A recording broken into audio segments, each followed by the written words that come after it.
Hello మా viewers, ఎలా ఉన్నారు అందరూ? నేనైతే చాలా బాగున్నాను. ఈరోజు అయితే ఈజీ వేలో అయితే టమాటా ఎగ్ కర్రీ అయితే చూపించబోతున్నాం. చాలా టేస్టీగా ఉంటుంది. ఇంట్లో తప్పకుండా ట్రై చేయండి.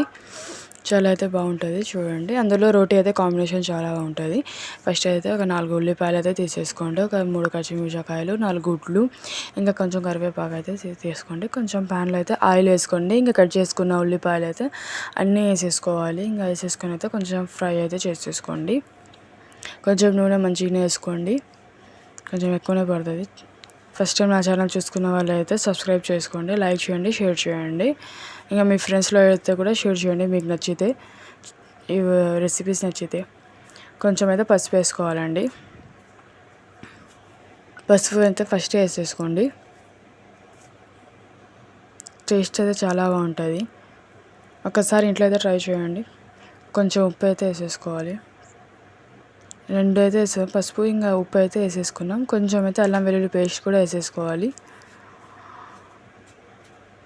ఇంకా మంచిగా అయితే ఫ్రై చేసేసుకోవాలి. అల్లం వెల్లుల్లి పేస్ట్ వేసేసుకొని రన్నింగ్ అయితే రెండు టమాటాలు అయితే కట్ చేసి పెట్టేసుకోవాలి. కొంచెం కారం అయితే వేసేసుకోవాలి. కరివేపాకు ఇంకా పచ్చిమిరపకాయలు కూడా వేసేసుకోవాలి.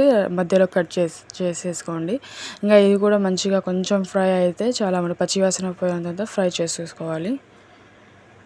చూడండి, మీ ఇంట్లో అయితే చేసి పెట్టండి, చాలా టేస్టీగా అయితే ఉందని చెప్తారు. నా ఛానల్లో అన్నీ ఈజీ రెసిపీస్ ఉంటాయి, తప్పకుండా షేర్ చేయండి. ఇంకా మీ ఇంట్లో కూడా ట్రై చేయండి.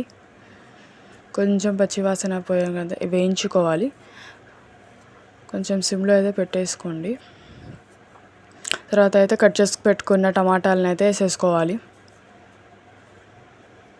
చూడండి, ఇది కూడా మంచిగా మగ్గాలి టమాటాలు.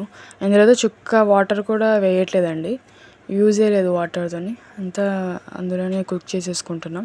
ఎందుకంటే టమాటాలో వాటర్ ఉంటుంది కదా, అది అంతా మగ్గిన తర్వాత ఇంకా కొంచెం అంతా జరుపు వేసుకొని కొంచెం గుడ్లు అయితే కొట్టేసుకొని వేసేసుకోండి. ఇంకా కదపకూడదు, గుడ్లు వేసేసుకొని అయితే కదపకండి. గుడ్లు వేసేసుకొని ఒక మూత పెట్టేసి ఒక 5-6 మినిట్స్ అయితే వదిలేయండి.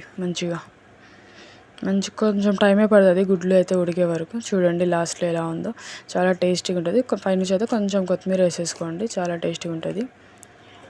చూడండి, చాలా టేస్టీగా ఉంది. నేనైతే ఇందులో అయితే చపాతీతో కాంబినేషన్ చాలా బాగుంటుంది. చూడండి, లైక్ చేసి సబ్స్క్రైబ్ చేసుకోండి నా ఛానల్ని. బాయ్.